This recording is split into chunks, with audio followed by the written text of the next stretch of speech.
Yun po mga kasabihan, mga salawikain, proverbs are rich depositories of lots of wisdom.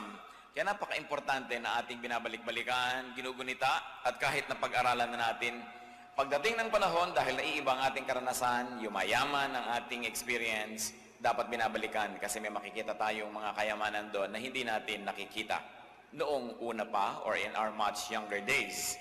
Kaya ang ating ngayong pag-aaralan ay Ecclesiastes chapter 7, at pinamagatan natin ito, a basket full of wisdom. Isang punong-punong basket ng karunungan na maaari nating pakinabangang lahat. Amang Diyos, salamat sapagkat kayo Diyos na marunong.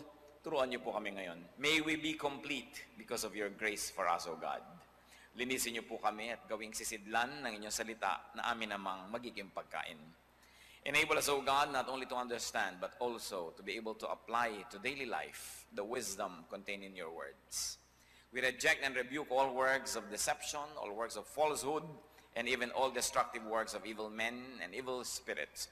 We place ourselves, O God, under your protection. And likewise, we place our loved ones and everything you have given us, O God, under your protection. Lead us, O God, to a greater knowledge of you. Quiet our hearts. May we give you genuine attention, and may we give you our undivided hearts. Speak. Heal us with your words. Empower us. Father, we praise you, we thank you, we ask you, in the name of Jesus our Lord. A basket full of wisdom.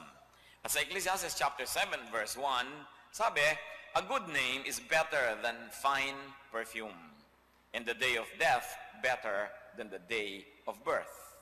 According to many studies of cosmetics companies, ang Pilipinas ay isang napakalaking market for scents, yung mga mababangong amoy, mga pabango, mga cologne, etc., etc. Because Filipinos always like to smell good. At hindi naman masama, syempre, to smell good. Pero ang sabi po na Ecclesiastes 7:1, a good name is better than fine perfume. Mas umahalimuyak, mas mabango, at higit na kaibig-ibig ang isang pangalan na malinis. In other words, a good reputation is the best perfume. It is the best deodorant. It is the best thing that a person can ever possess. Kaya hindi naman katakataka na kung minsan na ibebenta ang reputasyon kaya yung mga may pangalan, merong talent, merong itsura, binabayaran ng mahal para lang mag-endorse ng pabango o ng anumang produkto dahil iniisip natin kapani-paniwala sila. So ang kayamanan ng isang tao ay yung pag nagsasalita siya, may naniniwala. Yung reputasyon niya ay mabuti, malinis ang kanyang pangalan. Sapagkat kahit wala kayong puhunan, kung meron kayong magandang pangalan, may magpapahiram sa inyo ng puhunan. May magtitiwala sa atin. Kaya isang malaking kayamanan niya na dapat binibigyan natin ng pansin. Na hindi natin sinisira ang ating reputasyon, na hilig tayo magpalusot, na kung ano yung matagal na nating binubuo na malinis sa pangalan, sisirain natin sa ilang saglit. Because once destroyed, reputation is very difficult to regain. Mahirap buuin, madaling sirain.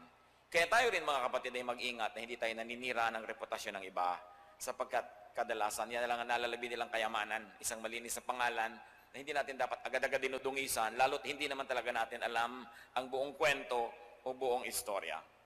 And a good reputation at the time of death makes the time of death better and sweeter than the time of birth. Yan ang binabanggit dyan, that the day of death is better than the day of birth when it comes to reputation. Na kung magandang reputasyon ng isang tao at nakamatayan niya yon, inabutan ng kamatayan na hindi nadungisan at nasira, mas maganda pat glorious pa yung kanya kamatayan kesa sa panahon na siya ay isinilang. In other words, it is really difficult to give a good reputation up to the grave. That's why we also salute people who have good reputations and in fact who are able to maintain such reputations. Of course, nobody is perfect. But when a person is above average most of the time, that should be good enough for us to recognize. At dapat yun, kinikilala din natin kasi hindi madali na magkaroon ng magandang image. So, value your reputation. Pera o puri? Mahirap bang isipin yon? Pareho. Di ba? Ngayon, kung isa na lang talaga, puri kasi pwede maging pera rin yan. Kung ikaw'y kapuri-puri, may magtitiwala sa'yo, you can also turn it into something fruitful. Ecclesiastes 7:2. Ito pong Ecclesiastes 7, especially the first part or the first half, ay parang koleksyon ng napakarami mga salawikain. Kaya iba't ibang topic, but nevertheless useful in daily life. It is better to go to a house of mourning than to go to a house of feasting. For death is the destiny of every man. The living should take this to heart. Higit daw na kapakipakinabang na pumunta sa mga burol, sa mga libing, kaysa umattend ng mga party. It is better to go to a wake or a funeral than to a feast. Why? Because funerals remind us of our mortality. Naaalala natin na ang buhay ay may wakas. Naaalala natin na ang buhay ay marupok at maaaring magwakas sa anumang panahon. Parties make us forget it. Kaya mga nalalasing, di ba, ang dami-dami na aksidente. Nagkakaroon ng mga sakuna dahil nalasing. Kasi sa kapaparty, sa pagsasaya, nalilimutan nila. Nalilimutan nila na ang buhay ay mahalaga. Nalilimutan nila ang buhay ay isang beses lang mahampas ang ulo mo sa pader ay pwede magwakas ang iyong buhay. Kaya nagiging careless yung mga sobrang nagsasaya. Kaya sabi, when you go to funerals and when you ponder death, the more appreciative you get of the frailty of life. And therefore you become wiser, you become more careful, and you become to get, you get to get most out of life when your life is punctuated by well-spaced moments of sadness and mourning. Kung puro kasiyahan ng buhay, hindi nakakapag-isip-isip. So do not always avoid the issue of death. Dahil ang sabi din ni Solomon, yung death ay katulad din ng birth. Kasama talaga yan ng buhay. Hindi na dapat pinagtatakhan kung dumarating pa. Sa katunayan, dapat kahit natin gaano kamahal ang buhay at yung buhay ng mga mahal natin, kailangan merong puwang sa ating puso na laging nakahanda na maaaring ang buhay na ito ay biglang mapatid, biglang ma-interrupt, biglang magwakas dahil sa kamatayan ng ating katawan. Ecclesiastes 7:3-4. Sorrow is better than laughter, because a sad face is good for the heart. The heart of the wise is in the house of mourning, but the heart of fools is in the house of pleasure. So mabuti pa daw yung lungkot kaysa halakhak. At yang daw malungkot na mukha ay mabuti para sa pagkatao. Mabuti para sa kalooban, it is good for the heart. Because sorrow, when handled well, refines a person. Sorrow purifies the soul. Ang tunay na nagpapalalim ng ating pagkatao, nagpapaganda ng ating pangunawa ng buhay, ang tunay na nagpapaayos ng ating pag-iisip ay mga panahon ng lungkot. Kaya kung tayo namamatayan ng mahal sa buhay, lalo tayo nagiging mapagmahal doon sa mga natitira pa na pwede pang mahalin. Kung tayo nakakaramdam ng lungkot, ng kuminsan ay kapaguran, kasakitan, kahinaan, kahirapan, ang dapat nagiging bunga niyan ay tayo nagkakaroon ng mas magandang loob, mas mababang loob, mas kabutihan ang lumalabas sa ating puso. Yan naman ay kung tunay at inuunawa natin yung kahulugan ng lungkot. So sorrow reminds us to be good, to be kind, especially to those who are sorrowful. So do not always avoid and do not always demonize sadness.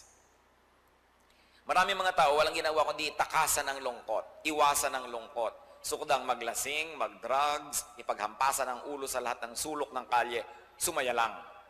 Kung talagang may panahon ng lungkot at yun naman ay natural na panahon ng lungkot, dapat nating harapin, tanggapin, iproseso ang lungkot na ito.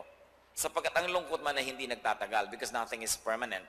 So even sadness, even sorrow will end. Pero ang mahalaga at yung dinadalaw po tayo ng lungkot, pag alis niyan, meron tayong natutunan.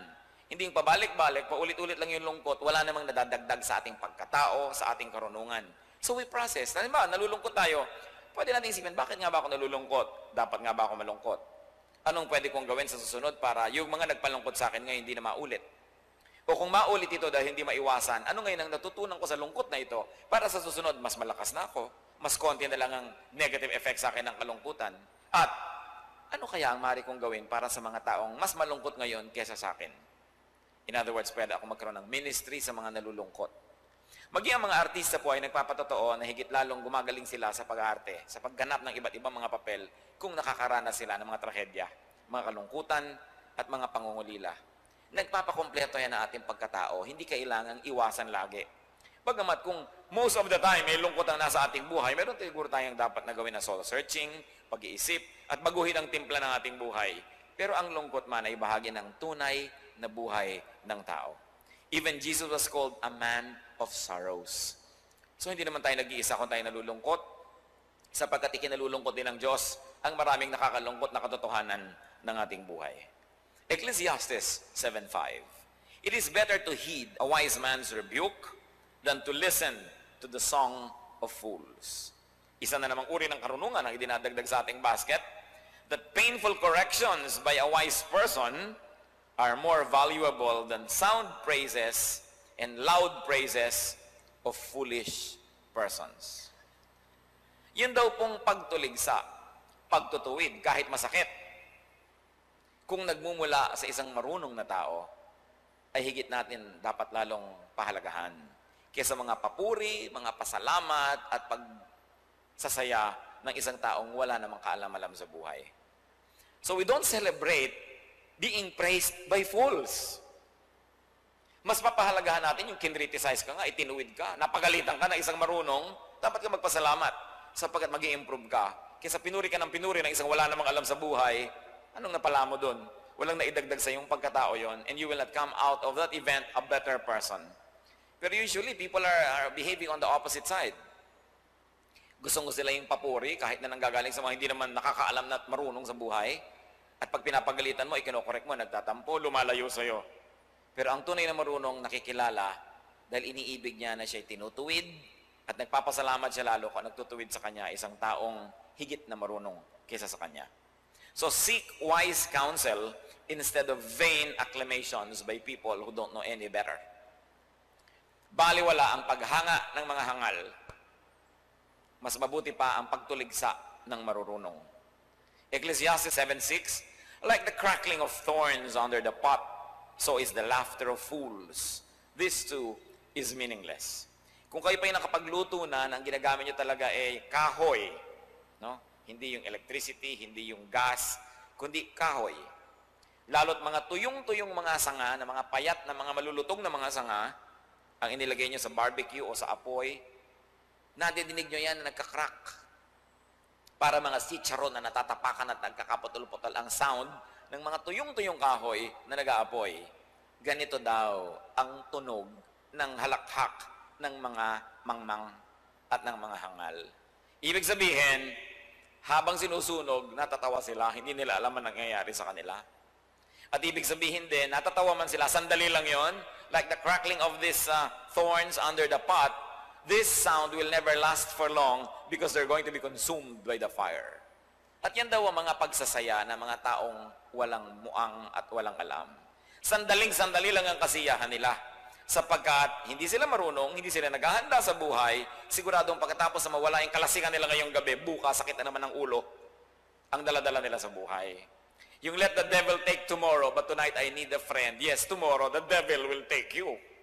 Yung mga ibisinusugal na ang lahat-lahat para sa konting saya, talagang konti lang ang magiging saya nun. So the laughter, the delight, the approval of fools or foolish persons is meaningless.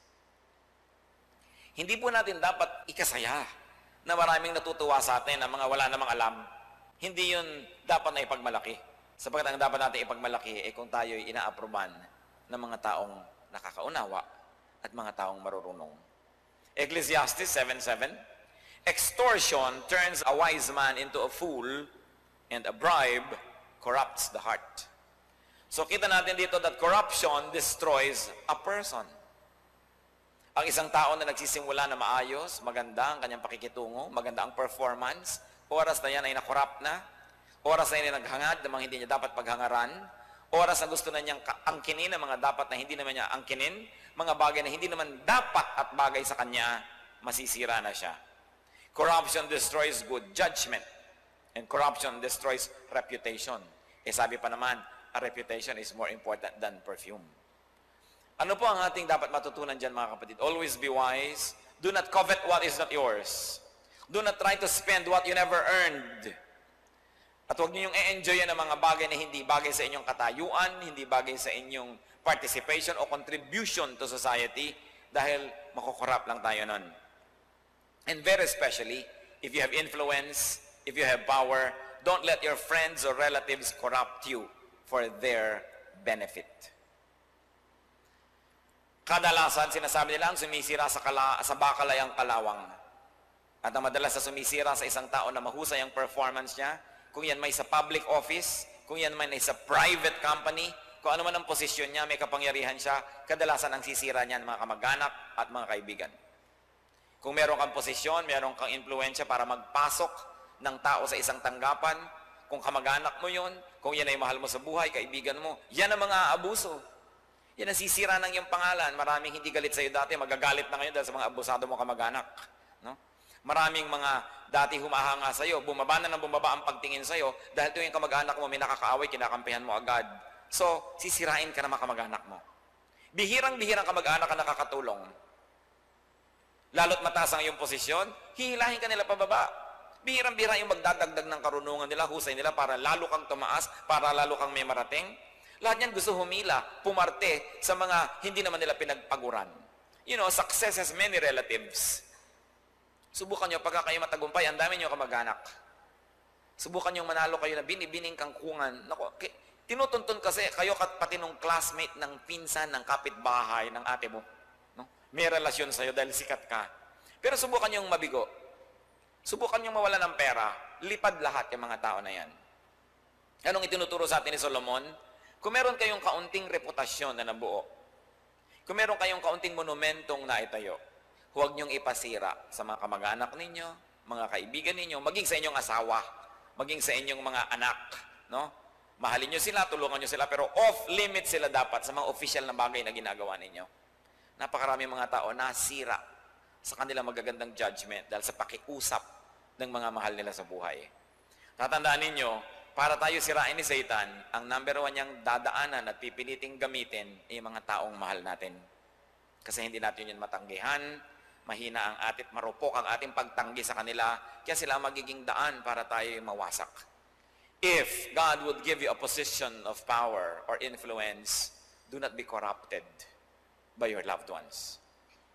Dahil sila lang naman ang makikinabang. Pag bumagsak kayo, iiwan din nila kayo. No? Kaya nakikita nyo kahit sa politics, yung mga nakakarating sa mga pinakamatataas na mga posisyon sa iba't ibang bansa sa mundo, yung mga nagiging mga dictator halimbawa, yung mga nagiging sobrang powerful, naku, nagyaman na ng mga kamag-anak, umasenso lahat ng mga kaibigan, pero noong bumagsak sila sa power, sila lang ang tinapakan ng mundo, yung mga kamag-anak nila buhay pa rin at namamayagpag pa rin. So why destroy yourself? Kaya kailangan ng tao maingat. I have seen so many people who start off well, mabuti, kahanga-hanga, maganda ang performance. Pero dahil sa nepotism, dahil sa corruption, dahil they want to spend what they never earned or what they never deserved, everything that they have built in the past becomes nothing. Nasisira. At sa Ecclesiastes 7:8, the end of a matter is better than its beginning, and patience is better than pride. Nakikita nyo, dahil ito isang basket ng kung ano-anong mga kayamanan ng kaisipan, kung minsan interrelated, kung minsan bagong ideya na naman, but nevertheless, very, very useful. Ang sinasabi dito ni Solomon, the completion of a project is better than its beginning. The end of a matter is better than its beginning. So, hindi dapat ipinagbubunyi na kayo ay nag-enroll. Ang dapat ipagbunyi na kayo gumraduate. Hindi dapat ipagbunyi na natanggap kayo sa trabaho. Dapat ang ipagbunyi natapos nyo yun, nag-retire kayo, o nag-resign kayo ng maayos, hindi nasipa kayo at natanggal dahil sa isang very bad performance. Hindi dapat ipagbunyi na nag-uumpisa kayo magpagawa ng bahay. Ang ipagbunyi na natapos ang paggawa nito. Na meron kayong inumpisahan na magandang project, ang mahalaga natapos nyo ito. Lesson, complete what you begin. At yung reverse nun, do not begin what you cannot finish. Sayang Marami dyan, nakakatatlong enroll na, 3 course na, nagpalipat-lipat na, hindi na matapos-tapos, tumanda na sa pagkukolehiyo. No? So, bakit hindi mo naisipin? Ano ba talagang pag-aaralan ko? Ano yung sustainable? Ano yung bagay sa akin? Ano yung kaya? At yun ang simulan para matapos. Ang dami-dami mga babae naging nobyo na ang lahat ng lalaki. No? Naka-15 nobyo na, wala pang kasalang nangyayari. No? Na ganon din naman ang mga lalaki. Siyempre, when you get into a relationship, you must have at least marriage in mind. Ano gusto nyo lang, meron lang kayong ka-holding hands while walking, wala namang kakwenta-kwentang relasyon yun. So, if you're going to make a relationship, at least you have something in your mind na gusto nyong magwawakas ito sa something that lasts for a lifetime. Hindi yung libangan lamang because so many people become casualties. Kaya nakita mo, ang saya-saya, wow, masaya ito in love ngayon. Bukas luksana naman dahil nagbatuhan na naman ang singsing. Kung hindi cellphone ang pinagbatuhan o kung ano man. Kasi nagsisimula na hindi naman natatapos sa isang magandang paraan. So napakahalaga rin yun. Kaya kung minsan, mahirap din yung nagte-testify agad, bagong-bagong Christian, magte-testify agad. Lalo sikat ka, lalo artista ka, o kilala ka, politiko ka. Kakalag ka rin kaagad nung church para mag-testify ka, para magka-pogi points yung church, o yung kung sino man yung nagdala sa'yo kay Lord. So kung ano na ipapangako mo kay Lord, kung ano na sasabihin mo, tapos after 3 months, nag-backslide ka, hindi ka pa kasi hinog, kung ano na pinagsasabi mo, you begin something you cannot finish. I am not saying it is bad to give testimonies, but we should not hurry people up into making such public pronouncements, especially if they're popular. Dahil napapasubo sila, at alam nyo naman kung paano ipinagbubunyi ng mga Kristiyano, yung magandang patotoo ng mga sikat, ganon din nila lalapain at pagpipiestahan yun pagka bumagsak. Kaya hindi tayo dapat agad-agad gumagawa ng ganitong mga pronouncements. Do not begin what you cannot and what you would not complete because you waste time and effort and money. At kakambal pa niyang, verse 8 na yan, patience is better than too much pride. So do not let pride make you impatient. Most of the time, we become impatient only because of pride. Feeling natin, we are entitled to a better service. We are entitled to a more polite treatment. And because of this pride, we become impatient. Kaya dapat yan ilalagay po natin sa lugar, binabantayan. Ecclesiastes 7:9, do not be quickly provoked in your spirit, for anger resides in the lap of fools. So huwag daw laging madaling magalit. Sapagkat yung galit ay nasa kandungan ng mga hangal. Ibig sabihin, ang taong madadaling magalit, foolish person yon. Hindi mo ipinagmamalaki yun na ang tapang-tapang mo. Lagi kang nagagalit agad. No? Ang liit-liit na bagay, makikihahamon ka ng patayan. So, the size of a person can often be measured by the size of the thing that makes him or her angry. Ano ba ang nagpapagalit sa inyo? Kung kaliit-liit na bagay, wala namang kakwenta-kwentang bagay, nagkakagalit-galit tayo, sinasabi, we belong to this group of foolish people. Being quickly provoked to anger is a mark of fools. Wise persons are like quiet ponds. Parang you're like an unruffled, quiet pond without blemish on its face.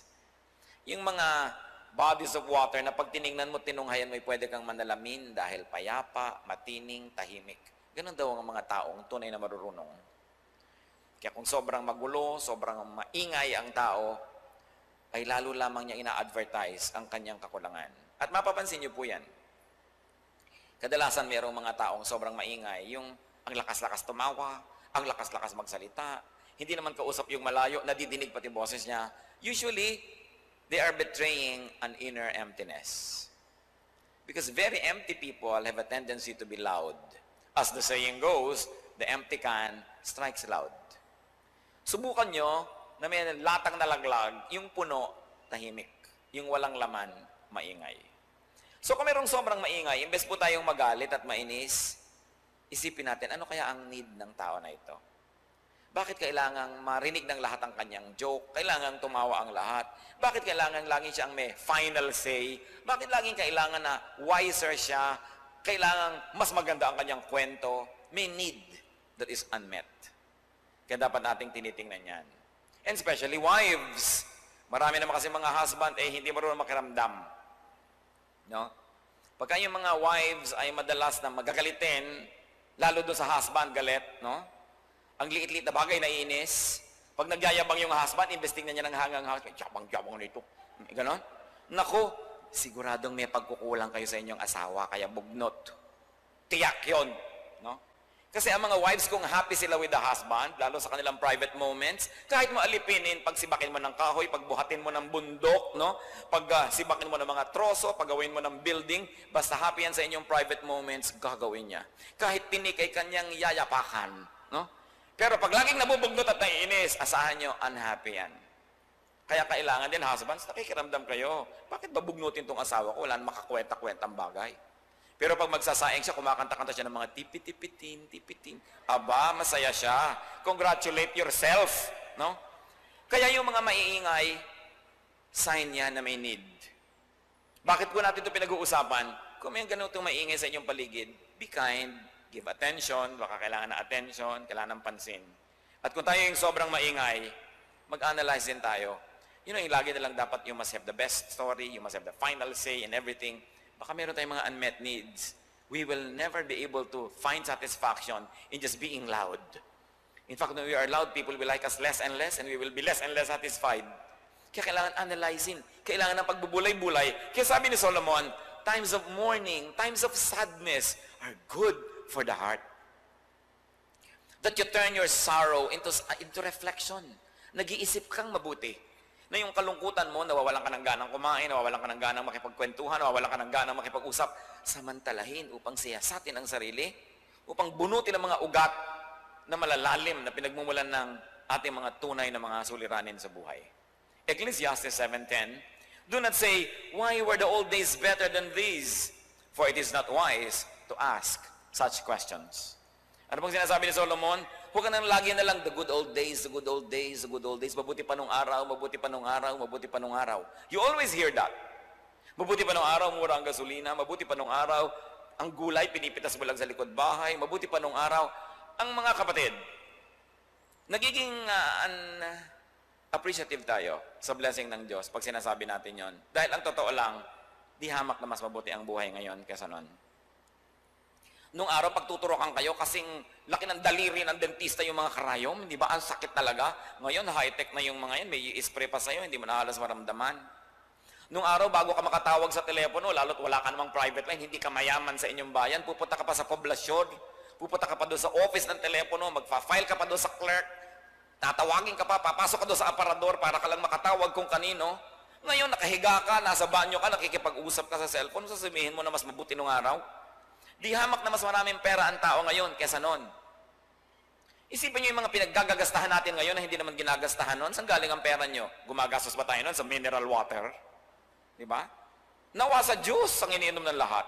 Pero ngayon, umiinom ka pa ng mga ganyan. Gumagastos ka ba sa load? Bumibili ka ba ng SIM? Bumibili ka ba ng cellphone? Nagbabayad ka ba ng cable? Maraming gastahin ngayon na hindi nag-e-exist nung araw. Saan nyo kinukuha ang pinaggagagastan nyo dyan kung hindi talagang mas maraming pera ngayon kesa noon? So, pasalamat tayo sa Diyos. Huwag natin laging sinasabing mabuti pa nung araw. Hindi totoo yun. No? Napakaginhawa ng buhay ngayon compared nung araw. Kaya dapat tayong magpapasalamat. It is not wise to always pine for the good old days. And it is not good to always unkindly compare the present with the past. Parang sinabi mo naman na ang Diyos ay paurong. No? At hindi umaasenso ang buhay. Kung nagkakaroon naman tayo ng mga bagay ngayon na hindi ka nais-nais dahil lang sa ating mga abuse of the environment, dahil sa kakulangan natin ng malasakit sa blessing na ibinibigay sa atin ng Diyos. But life is so much nicer. So appreciate what is good today. Ang dami-dami nating na-enjoy sa buhay. Kasama na ang instant noodle. No? Sandali, busan mo lang ng tubig, may kakainin ka na. Although sabi ng iba, huwag laging kinakain daw yan dahil yung mga chemicals. Pero at least kung talaga gutom na gutom ka na, anong chemical? May kinain ka na rin. Pero ang daming madali ngayon. So pasalamat tayo. Huwag nyo lagi sasabing mahirap ang buhay ngayon. Sino kaya sa inyo ang yan ang inyong motto? Ang hirap ang buhay ngayon. And you know, the spoken word has a powerful way of becoming true. Kadalasan, pag lagi nyong sinasabi, nagiging totoo. Kaya yung mga paladaing, nagiging totoo ang mga daing nila. Wala akong kapera-pera, kahit meron. Mga kapatid, ang dami ko nang nakitang tao na may pera, at daing ng daing sa takot mautangan, wala akong kapera-pera. Ang naging ending talaga nawalan. Sabi kayo nagsabi, di nangyayari. No? Sabi niyo, wow, ang sarap mabuhay. Ang ganda ng mundo. Wow, may pera ako, magkakapera ako. Hindi man mangyari, at least sumaya ka sa iyong guni-guni. Kesa naman sa guni-guni mo palang, lumulungkot ka na. So, you have control over your life. At sabi sa Ecclesiastes 7:11, wisdom, like an inheritance, is a good thing and benefits those who see the sun. Mabuti daw yung may minamana ka sa buhay, eredera ka, unika iha ka, masarap yan. Pero, ganon din daw yung marunong. Daig mo pa ang tagapagmana ng isang mayamang magulang o lolo. Having wisdom is as good as having inheritance. Why?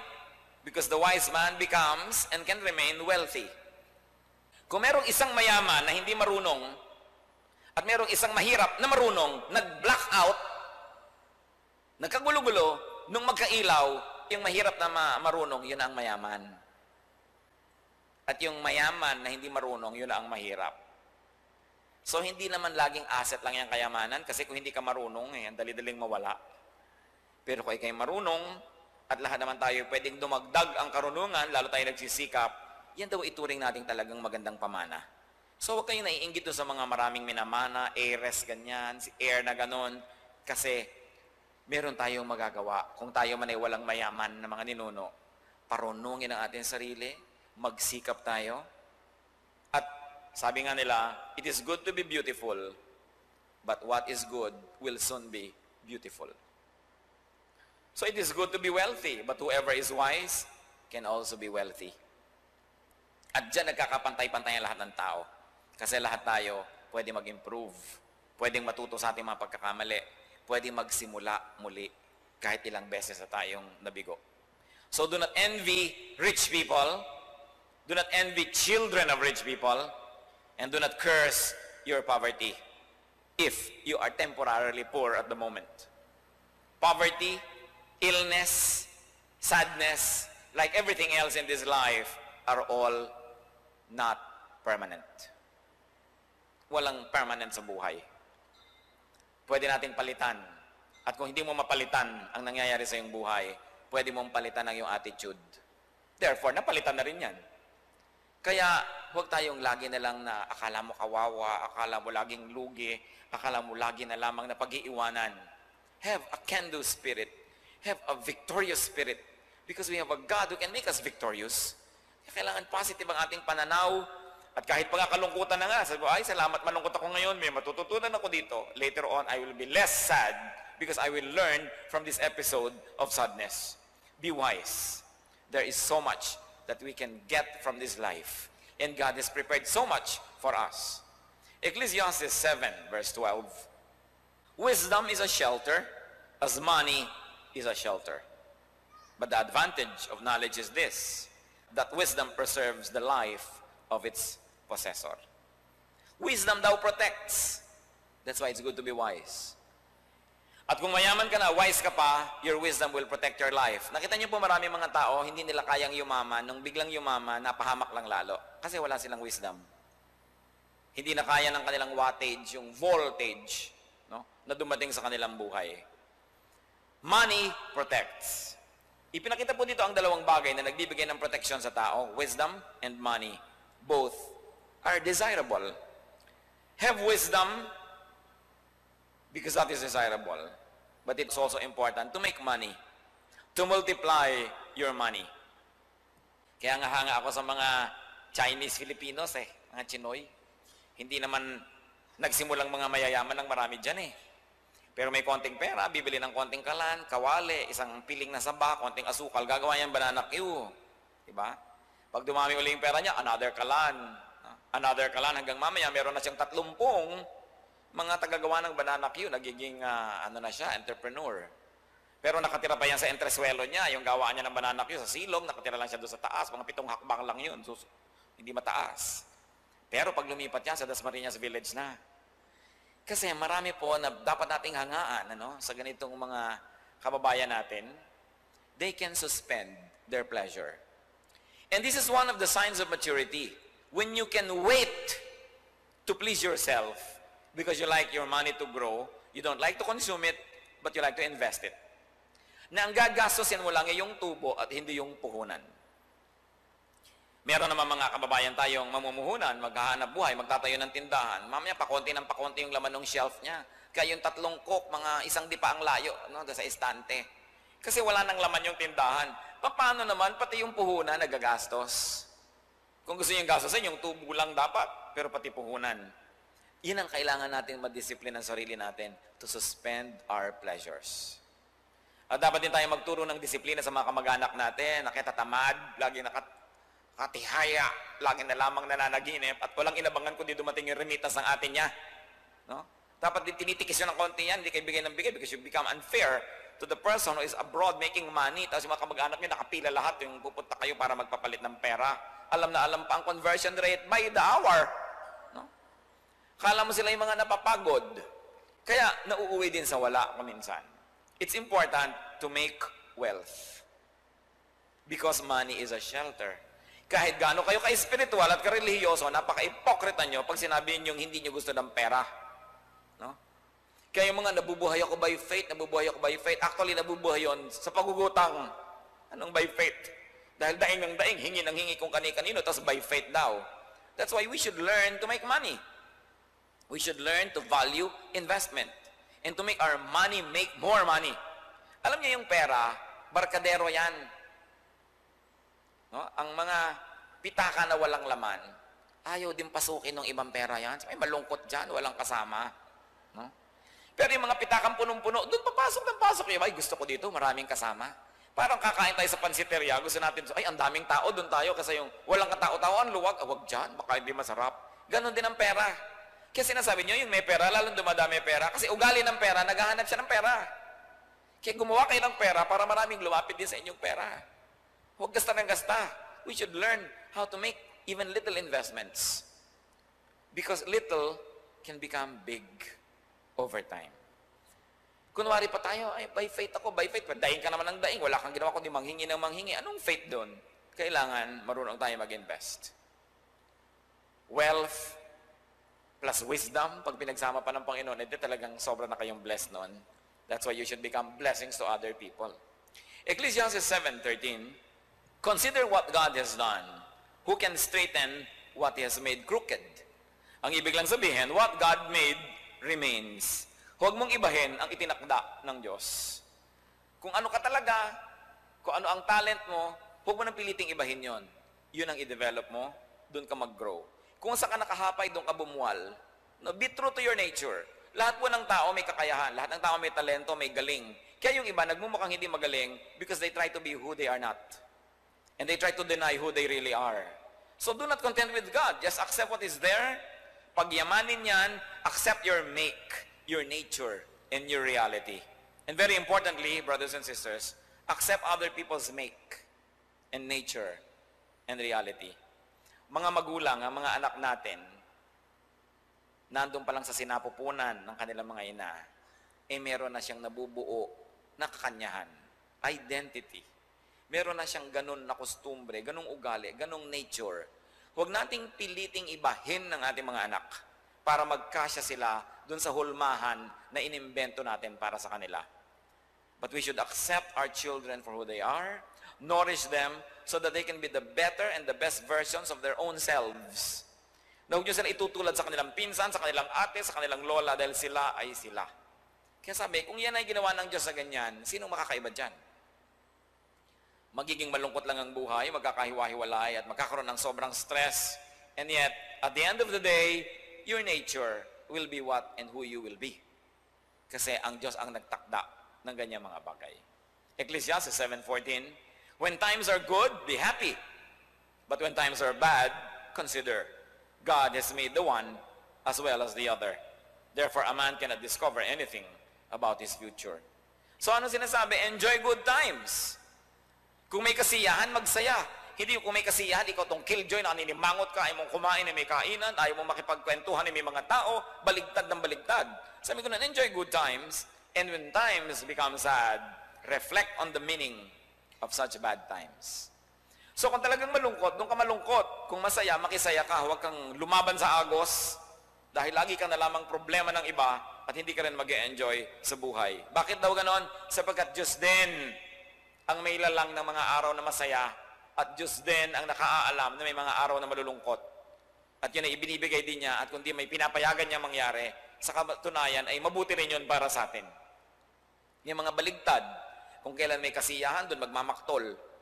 Merong mga tao mag-outing ang pamilya, na inis lang doon sa isang member ng family nung umaga, buong maghapon ang naninimangot, hindi na nag-enjoy, at nainis na lahat ng tao sa kanya, naging issue na siya.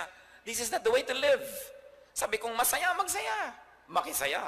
At kung lungkot, makilungkot. Makidaloy sa anod. Kesa lagi kang lumalangoy palaban sa agos, lagi kang pagod. Ay, ganun. Samantalang, kung nagpa-floating ka lang, dinadala-dala ka lang ng agos, mas maluwag ang iyong buhay. God makes both the happy and the lonely days. So be prayerful and hopeful when sad, dahil may Diyos, and be humble and kind to others when you are happy. Be kind to others when you are happy because you also experience being unhappy. Yung iba kung magpa-party lang sila, ang lakas-lakas, ang ingay-ingay, madaling araw na, hindi pa hinaan ang mga tugtog nila at mga kasiyahan na peste na yung mga kapitbahay nila, may mga sakit, hindi makatulog, o may anak na gustong makatulog, hindi makatulog, dahil nagsasaya sila. Kaya kung nagsasaya tayo, huwag natin kakalimutan to be kind to other people, to be considerate to other people. In Ecclesiastes 7:15, in this meaningless life of mine, I have seen both of this. A righteous man perishing in his righteousness, and a wicked man living long in his wickedness. Sabi ni Solomon, ako na marunong, ako na nagsuri at sumuri ng buhay, ito nakita ko na at siguradong nakita nyo na rin. May mga tao na sa kanilang pagpapakabuti ay namatay. At may mga tao sa kasamaan nila, umasenso pa ng umasenso. No? Sila, righteous people can have short lives and can die in their act of righteousness. That's what Solomon said. And wicked people can actually have long lives and even enjoy life. Sabi niya, walang sure. Walang if P, then Q na rule. Hindi ko mo ikay mabuti, yayaman ka. Hindi ko mo ikay mabuting tao, mabuti rin ang gagawin sa'yo ng kapwa mo. Sabi ka nun, ganyan talaga ang buhay. Huwag kang humanap ng sense dahil maraming bagay sa buhay hindi nagsuswak sa sense ng tao. Kaya huwag kang sabing, Lord, naglingkod naman ako sa inyo. Ang tagal-tagal ko nang nagturo sa Sunday school. Why don't you give me a lover? Eh kung wala di wala. Baka naman may ginagawa kang isang bagay na hindi tuloy ka nagiging attractive, kaya wala. No? Hindi mo sasabihin na, Lord, nagpakabuti ako mula nung nabuwan again pa ako, doon pa ako nasunugan. Mula nung nag-Bible study ako, doon pa binulutong tong anak ko, etc., etc. Walang if P, then Q, na pag itong ginawa mo, itong magiging bunga, itong ginawa mo, itong magiging bunga. At napakaganda ng explanation dyan sa bagong magandang balita Bible sa Tagalog. Mabuti pag Tagalogin para ang linaw. Ang mangangaral 9:11 or Ecclesiastes 9:11. Ito pa ang isang bagay na napansin ko sa mundong ito. Ang mabilis ay di laging nananalo sa takbuhan. Correct? Ni ang malakas ay laging nagwawagi sa digmaan. Correct? Amerika talo sa Vietnam, di ba? So, ang matalino ay di laging nakakasumpong ng kanyang mga kailangan. Di ba? Ang daming marurunong, walang pera. Tapos maraming mga kaeskwela niya na pabagsak-bagsak dong araw, yun ang rich ngayon. Diba? At di lahat ng marunong ay yumayaman. Napansin ko rin na di lahat ng may kakayahan ay nagtatagumpay. Lahat ay dinarat na ng malas. Meron yan. Mga Kristiyano on denial, walang malas-malas. Eh, anong tingin mo dito? Anong tingin mo doon? Diba? Tsaka Biblia na nagsabi, may malas. So, mabuti na sabi, ay, minalas, try again. No? Alam niyo kung bakit din may magandang ibinubunga sa atin yung naniniwala kang meron nun? Kasi hindi mo lagi sinisisi ang sarili mo. Ay, minalas. Diba? Next time, subukan uli. At bumangon ka uli. Kasi totoo yun. Ang dami-daming ang pastor, pobre. Di ba talagang walang makain? Sabi mo, ito, nagpakabanal-banal, nagkalingkod-lingkod. Tapos yung smuggler niya kapitbahay, ang yaman-yaman. Di ba? So, meron din naman na ang banal-banal na niya, ang yaman-yaman pa rin niya. Marami kong kilalang ganon. No? Talaga nagka-doble-doble yung blessing. Merong mga makadyos, dasal lang dasal. Natamaan ng kidlat. Ba't mo sisisihin ng Diyos? Eh, pakalat-kalat siya nung kumikidlat. Di ba? Alam nga namang iba pa yung ruta ng kidlat para huwag siyang tamaan dahil pala dasal siya. So, nangyayari talaga yan. Huwag tayong masyadong serious sa buhay. Hindi lahat ng dumarating sa ating mga dagok ng tadhana, deserve natin.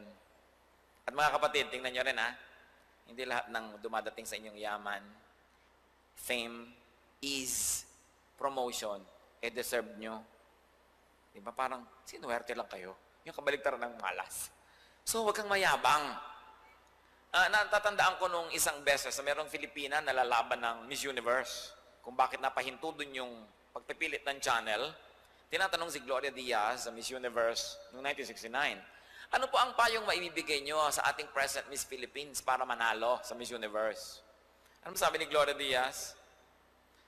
Tsamba-tsamba lang yan. Lahat naman nasasali doon, magaganda na Sabi niya gano'n. So, hindi ko mo ikaw mas maganda mananalo ka dahil ang gaganda nyo na lahat. So, minsan baka madapa ka, mapansin ka tuloy, sabi niya, di napansin ka, nabuti sa'yo. Minsan naman, may ginawa ka na napansin ka, pero sabi ganon, wala akong pwede ibigay na payo. Diba? Dahil tsamba-tsamba, parang US visa. Hindi mo malaman kung sino magkakaroon. Minsan, isang di pa na yung dalawang mga titulo ng lupa, reject ka pa rin eh. No? Meron naman yung katabi mo, hindi mo sukaklain, nabigyan. So, ganun ang buhay. Huwag tayong masyadong maramdamin. No? Kung hindi natin nakukuha yung gusto natin, sabi mo, bakit nangyari sa akin to? Hindi ko naman deserve. Bakit ganito? Nagsaserve ako kay Lord. Hindi lahat ng nangyayari may logic. Tanggapin. Dahil si Solomon na pinakamarunong na tao sa balat ng lupa, sabi niya, lahat ay dinarat na ng malas. So maging mabait ka sa mga taong dinarat na ng ganito. No? Yung iba naman, mga Christian, siguro nagkasakit yan dahil may kasalanan. Siguro hindi nagtagumpay ang negosyo ng brother natin na yan kasi meron siyang sin. Yung pang ipipilit na, sabihin mo na lang na, well, hindi ukol, susubukan na lang uli. Ecclesiastes 7:16-18, do not be over-righteous. Kita nyo? Do not be over-righteous, neither be over-wise. Why destroy yourself? Do not be over-wicked, and do not be a fool. Why die before your time? It is good to grasp the one and not let go of the other. The man who fears God will avoid all extremes. Galing kay Solomon, galing sa Biblia, sabi niya, huwag kayong sobra magpaka-righteous. Dahil malulugi kayo sa buhay at maiinis ang mga tao sa inyo at walang matutuwa sa inyo kahit sino, hindi na kayo maiimbita kahit sa okasyon. May nagbiruan lang, nakasimangot ka, hoy, masama yan. Meron lamang gano'n, nakatingin ka, evil yan. Sabi niya, do not be over-righteous, neither be over-wise. Huwag kang sobrang matalino, kung minsan kailangan mong medyo nagtatanga-tangahan din para mag-enjoy ka sa buhay. No, yung alam mo na agad, may sinasabi pa lang kapwa, alam ko ang goal mo ganito ang gagawin mo. Yung sobra kang marunong, wala na makascore, hindi ka rin sasaya. Sabi ni Solomon, mabuti yung may konti ka nito, meron kang konti ng gano'n. Sabi ng gano'n, ang tunay na makadiyos, iiwasan niya ang extremes. Iiwasan niya yung labis, kahit labis na righteousness.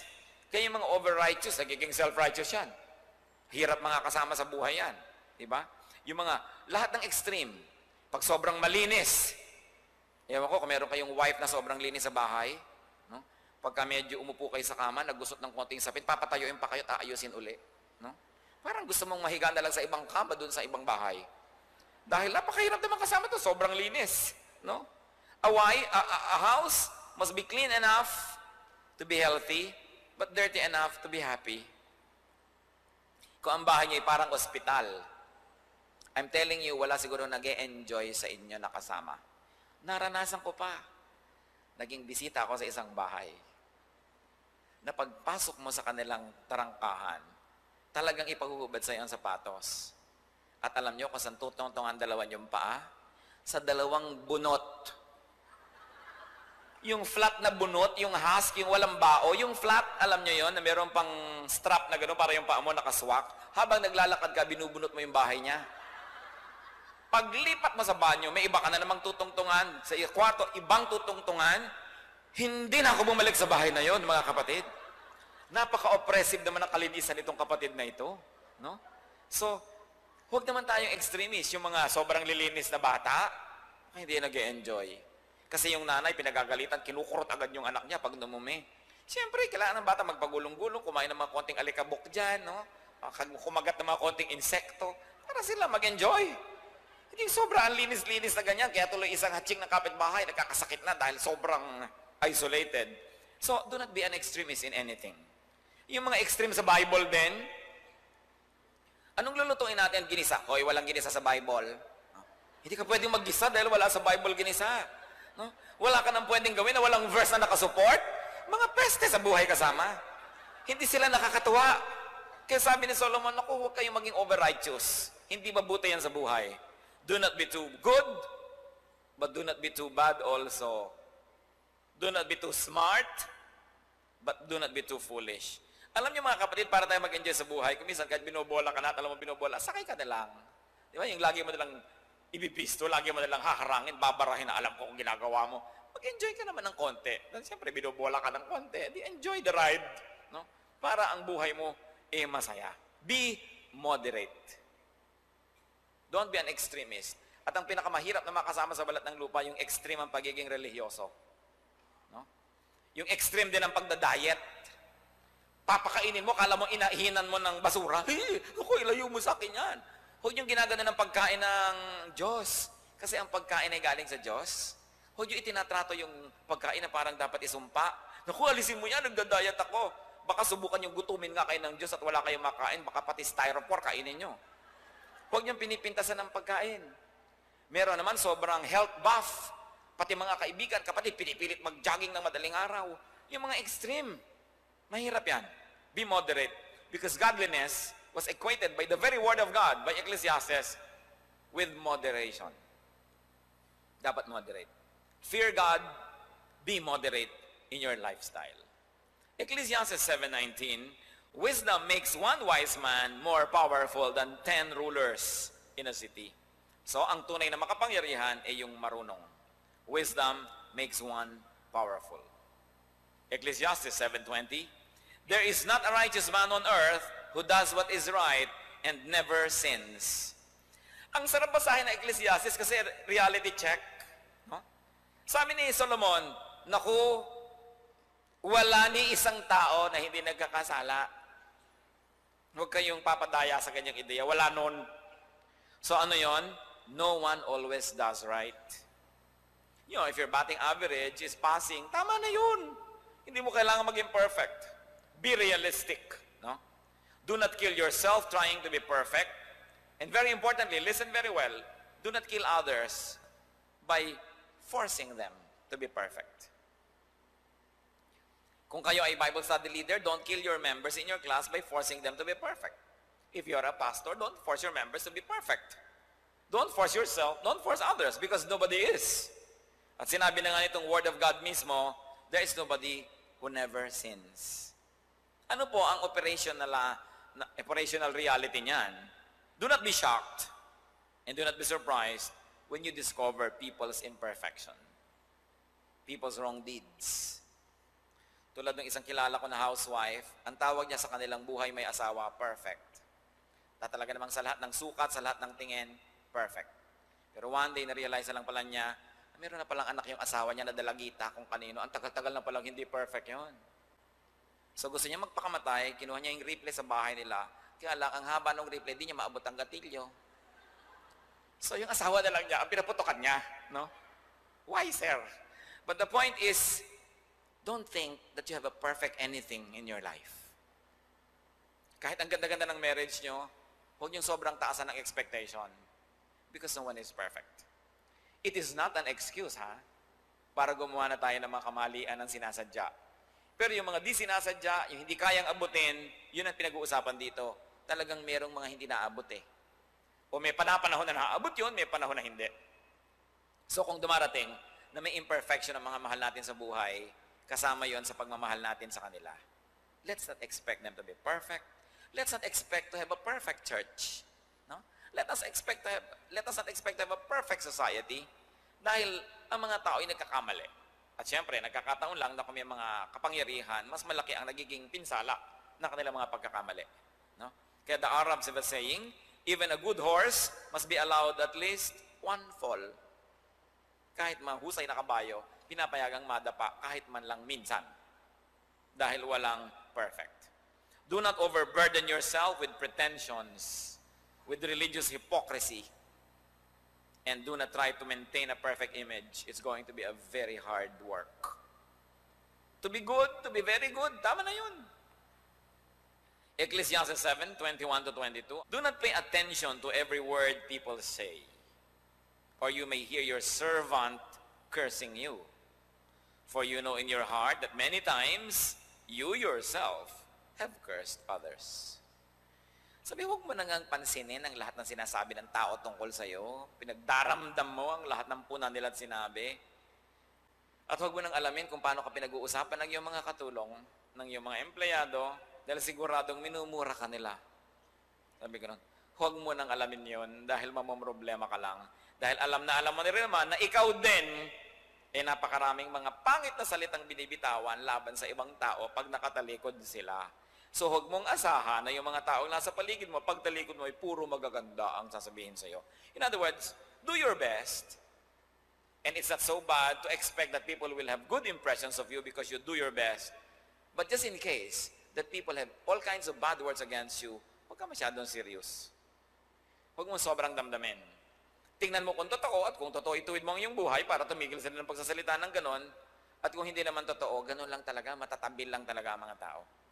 At kahit sabi ikaw naman, sabi dito, alam mo rin na maraming beses nagdadaldal ka laban sa iyong kapwa, pero hindi ka rin naman talaga ganon ka-serious. Yung parang bulaklak lang yun ang dila sa pagtang tao ay talagang may mga likas na mga ganyang pagkatao. Sabi, don't be too serious. Hindi may sinabi lang ang iyong kapwa, ang iyong kapitbahay, dinaramdam mo na ng sobra, nagluksa ka na dahil napintasan ka ni ganon, ni ganyan. Talagang may matutuwa sa'yo at may hindi sa buhay na ito. Do not be too serious with what people say about you. They do not always mean the same intensity of harm as their careless words imply. Hindi naman laging serious ang tao sa salita niya. You yourself backbite and criticize and talk about others, so why be hurt when people do that to you? Do not try to know everything people say and think about you. You will only be sad. At kung hindi nyo cellphone, huwag niyong pakialamang basahin dahil may makikita lang kayo diyang isasama ng loob nyo. No? Hindi lahat ng basurahan ay binubuksan, hindi lahat ng imbornal ay inaamoy, dahil lulungkot lang kayo. Napakaraming kalungkutan ang nakita ng mga asawang nagbubuklat ng pitaka ng kanilang asawa. Di ba? Napakaraming mga disaster ang nalaman dahil nagtanong-tanong at nag-amoy-amoy. Now, if you can help prevent from becoming worse, then such a work would be good. But most of the time, it is a useless enterprise. Ecclesiastes 7:1-22 is about a basket full of wisdom. So let's stop a while, listen, and learn. Ang dami-dami na nga natin pinagsalusaluhan, kaya hindi ko na nga tinapos ang buong chapter na ito. Sobrang dami. Be wise. Let's bow before the Lord. At sa katahimikan, hingin natin sa Espiritu ng Diyos kung anong top 3 sa ating mga pinagsalusaluhang karunungan, at hindi ko naman kayo inimbentohan, binasa ko sa inyo ang verses, nakita ninyo, itanong nyo sa Panginoong Diyos kung alin doon ang dapat nyo ngayong bigyan ng pansin para mas maging sumaya ang buhay natin at maging blessing tayo, lalo na sa mga nasa paligid natin. Be alone with God for a while and let the Spirit of God minister to each one of us.